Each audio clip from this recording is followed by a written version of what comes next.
KSSPന്റെ president ഓൻ award കൊടുത്തിക്കില്ല. KSSPന്റെ president ഓൻ award കൊടുത്തിക്കില്ലേ?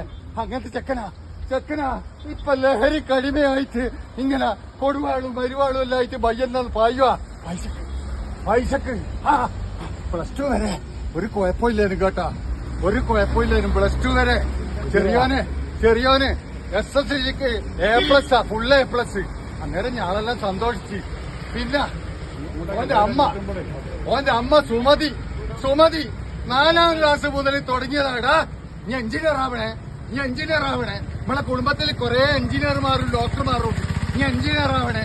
ചെക്കനൊരു സ്വൈരം കൊടുക്കൂല.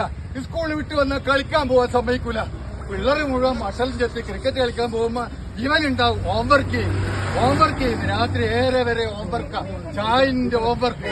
ഞാൻ പറയും സുമതിയെ ഇങ്ങനെ ചെക്കനെ കഷ്ടപ്പെടുത്തല്ല. എന്താ പറയുന്നേ? ചെക്കൻ എഞ്ചിനീയർ ആവണ്ടല്ലേ എന്നാ ഓള്. ചെക്കന്റെ അച്ഛൻ ഗൾഫിൽ എന്ന് പറഞ്ഞാൽ നിങ്ങൾ വിചാരിക്കുന്ന മാതിരി ഭാര്യക്കൊണ്ടിരുന്ന പണിയൊന്നുമല്ല. അവിടെ നിർമ്മാണ പണിയാ. അയക്കുന്ന പൈസ കൊണ്ടാണ് ഈ ചെക്കനെ പഠിപ്പിച്ച്. ചെക്കൻ മറ്റ് ആക്ടിവിറ്റീസിലെല്ലാം ഇങ്ങനെ അറിയാം. ചെക്കൻ പാട്ട് പാടും, ചെക്കൻ നാടകത്തിലേക്കും. ഒന്നിനും പോറ് മാർക്ക് മേടിക്കുക. ഇങ്ങനെ ചെക്കനെ മാനസികമായിട്ട് പീഡിപ്പിച്ചത്. നിങ്ങളല്ലേ നിങ്ങളെ മക്കളെ അങ്ങനെ പഠിപ്പിക്കല്? നിങ്ങളെ മക്കളിൽ അങ്ങനെയാ പഠിപ്പിക്കല്? എന്ത് പറഞ്ഞാലും ഓളോട് ഒന്നും നടക്കൂല. ഞാൻ പിന്നെ ഒഴിഞ്ഞാൽ ഒരു ദിവസം ചെക്കൻ വന്നിട്ട് പറഞ്ഞ്, അമ്മേ ഞാളിന്ന് ഫീസ് അളവിന് വേണ്ടി സമരം നടത്തിക്കും. എന്റെ അമ്മേ, ഓളൊട്ട കോമരളകും പോലെ. സമരം ചെയ്യാനല്ല ഇതിനെ പറഞ്ഞേക്കുന്നത്. സമരം ചെയ്യാനല്ല. നീ സ്കൂളിൽ പോയിട്ട് പഠിക്കണം. സമരം ചെയ്യുന്ന തെണ്ടിപ്പിള്ളേർ സമരം ചെയ്തോട്ടെ. ഇങ്ങനെ നമ്മളെല്ലാം പഠിച്ച കൂട്ടുകൂടണം, സമൂഹത്തിൽ കൂട്ടുകൂടണം. അഴിമതിക്കെതിരെ മറ്റ് അസംതൃപ്തിക്കെതിരെ പ്രതികരിക്കണം. ഇങ്ങനെയല്ലേ നമ്മളെല്ലാം വളർന്ന്. അത് തുടങ്ങാൻ പാടില്ല, ഒന്നും പാടില്ല. ഞാനൊരു ദിവസം ഇപ്പറിഞ്ഞതിന്റെ തൊട്ട് ഒരു ദിവസം ഒരു ജാഥയിൽ പോയി. നമ്മൾ സാമൂഹ്യ പ്രവർത്തനം നടത്തുന്നുണ്ട്. ഇവളെങ്ങനെയോ അറിഞ്ഞുപോയി. എന്നോട് പറഞ്ഞു, അച്ഛാ ഇന്നു മുതൽ നിങ്ങൾ അടങ്ങി ഇവിടെ കൊത്തിട്ട് വേണം. ഇതൊന്നും തറവാട്ടുകാർക്ക് പറ്റിയ പണിയല്ല. സാമൂഹ്യ പ്രവർത്തനം തറവാട്ടുകാർക്ക് പറ്റിയ പണിയല്ല. ഞാൻ പിന്നെ ഒന്നിനും പോയിട്ടില്ല. നമുക്കെന്ത് പറയാനാ? ഇപ്പോ +2 കഴിഞ്ഞേരെ ചെക്കന എഞ്ചിനീയറിംഗിന് പറഞ്ഞ ചേടാ കോയമ്പത്തൂർ. ചെക്കൻ എന്നോട് പറഞ്ഞ്, അച്ചാച്ചാ എനിക്ക് എങ്ങനെയെങ്കിലും സിവിൽ സർവീസിലെ സിവിൽ പരീക്ഷക്ക് പോകണം. എനിക്ക് ഇതൊന്നും എഞ്ചിനീയറും ഡോക്ടർ ഉണ്ടാവാൻ കഴിയല്ല. എനിക്ക് സിവിൽ സർവീസിലാ പോകേണ്ടതെന്ന്. ഓളോട് മിണ്ടിക്കൂടാ. ഓൾ പറഞ്ഞു, ഇന്ന അതിനല്ല ഞാൻ പഠിപ്പിച്ച എഞ്ചിനീയർ ആയിക്കൊണ്ടെന്ന് പറഞ്ഞു. ചെക്കൻ അങ്ങനെ പോയി ചേർന്ന്, കോയമ്പത്തൂർ പോയി ചേർന്ന് 2 മാസം കഴിഞ്ഞാലും അന്നേരം പറഞ്ഞു, അച്ചാച്ചാ എനിക്കിതൊന്നും മനസ്സിലാകുന്നില്ല, എന്നെ എങ്ങനെയെങ്കിലും ഒന്ന് ഒഴിവാക്കി തരണം. ഞാൻ ഇതാരോട് പറയാനാ? കുട്ടിയൊക്കെ താങ്ങാൻ പറ്റാത്ത കുട്ടിയൊക്കെ കൊടുക്കാവാ. ചെക്കൻ പിന്നെ ആടുന്നു. പിന്നെ ഒരു മാസം കഴിഞ്ഞിട്ട് വരുമ്പോ ഓന്റെ കണ്ണ് മുഴുവെല്ലാം മാറി. ഒരു കണ്ണ് കുയ്യത്താണ്, എല്ലാം കൂടി ഒരു പ്രേതം പോലെ. ഞാൻ ചോദിച്ചു, ഇതെന്താ മോനെ ഇതെന്താ എനിക്ക്? ഓൻ എന്നെ പിന്നെ അച്ചാച്ചാന്നൊന്നും വിളിക്കുന്നില്ല. അച്ചാച്ചാന്ന് വിളിച്ചിട്ട് 4 മാസമായി. എന്നെ അച്ചാച്ചാന്ന് വിളിച്ചിട്ട് മനസ്സിലാക്കണം. എന്റെ മടിയെ കുത്തിരിഞ്ഞ് വളർന്ന ചെറിയോനാ. ഇപ്പൊ എന്റെ മുഖത്ത് നോക്കുമ്പോ എന്തോ ഒരു പ്രതികാരം പോലെ. അതൊക്കെ ഇടയ്ക്കിടയ്ക്ക് പറയും, എനിക്ക് 10,000 വേണം. അപ്പൊ ഓള് പറയും, അല്ല മോനെ എനിക്ക് 3 ദിവസം പോലെ 10,000 തന്നെ. എന്ത് വിചാരിച്ചിട്ടാണ് എഞ്ചിനീയറിംഗിൽ പഠിപ്പിച്ച പൈസ വെക്ക് വെറുതെ പഠിക്കാൻ പറ്റൂല. അങ്ങനെ ഇവന് കൂട്ടുകാരില്ലാലോ, നാട്ടിലേടെ കൂട്ടുകാരില്ലാലോ. നമ്മള് എന്തെങ്കിലും ഇവന്റെ സ്വഭാവം എന്താന്ന് ഇങ്ങനെ ചോദിച്ച് മനസ്സിലാക്കാൻ കൂട്ടുകാരില്ല, ആരുമില്ല.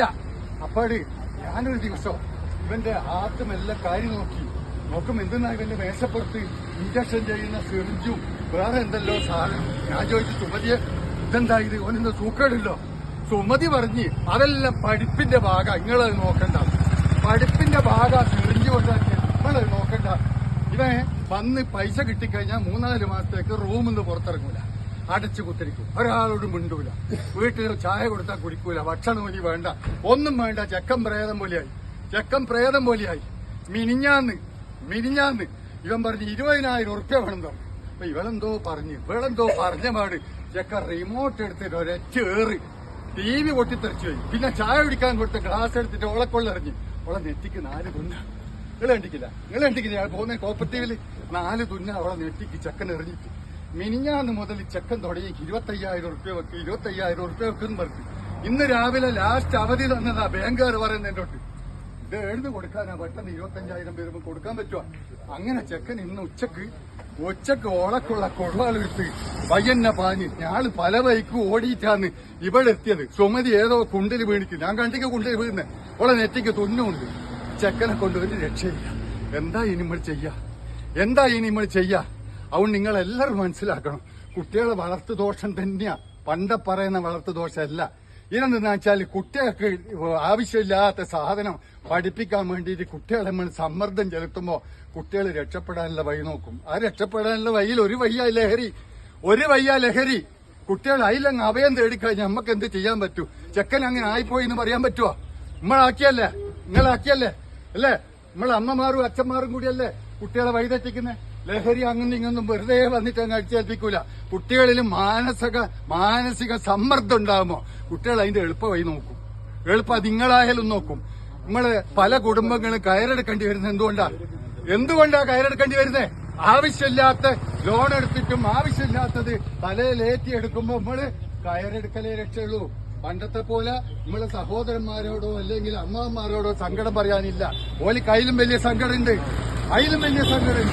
എന്നാൽക്കൊരു ചെറിയ കഴിവപ്പ അങ്ങട്ടല്ല വേട്ടന്റെ മോനോട് പറയാന്ന് പറഞ്ഞപ്പോ എന്റെ ഓള് പറയാ എന്തെങ്കിലും അവലെല്ലാം അറിയിക്കുന്നത് ആരെയും ഒന്നും അറിയിക്കാൻ പാടില്ല, ഒരാളെ ഒന്നും അറിയിക്കാൻ പാടില്ല. അങ്ങനെ എല്ലാം സ്വയം താങ്ങി സ്വന്തം കടം പോലും സ്വന്തം ഭാര്യയോട് പോലും തുറന്നു പറയാൻ കഴിയാത്ത സാമൂഹ്യ അന്തരീക്ഷത്തിലല്ലേ നമ്മൾ വളരുന്നത്. എന്തെങ്കിലും ചോദിച്ചാൽ അവളെന്താ പറയാൻ തരാം? നിങ്ങൾ കഴിഞ്ഞ മാസം നിങ്ങൾ 5,000 കൊണ്ടോട്ടിക്കല്ലോ, 5,000 കണക്ക് പറയാം. എന്റെ ഓളതാ അടക്കുന്നുണ്ട്. ഓളെന്റെ മുഖത്ത് നോക്കി പറയുന്നത് നിങ്ങൾ കഴിഞ്ഞ മാസം കൊണ്ടോട്ടിക്കല്ലോ. നമ്മളെ കടം പറയുമ്പോ നമ്മള് പെങ്ങന്മാർക്ക് കൊടുക്കണ്ടേ, നമ്മളെ എല്ലാവർക്കും കൊടുക്കണ്ടേ? അല്ലാണ്ട് നമ്മൾ മാത്രം ഇവിടുന്ന് ജീവിച്ചിട്ട് അങ്ങ് പോവാന്ന. അതുകൊണ്ട് ഞാൻ പറയുന്നത് കുട്ടികളെ കൂട്ടുകൂടാൻ സമ്മതിക്കുക. കുട്ടികളെ നിർബന്ധിച്ച് പറഞ്ഞേക്കുക.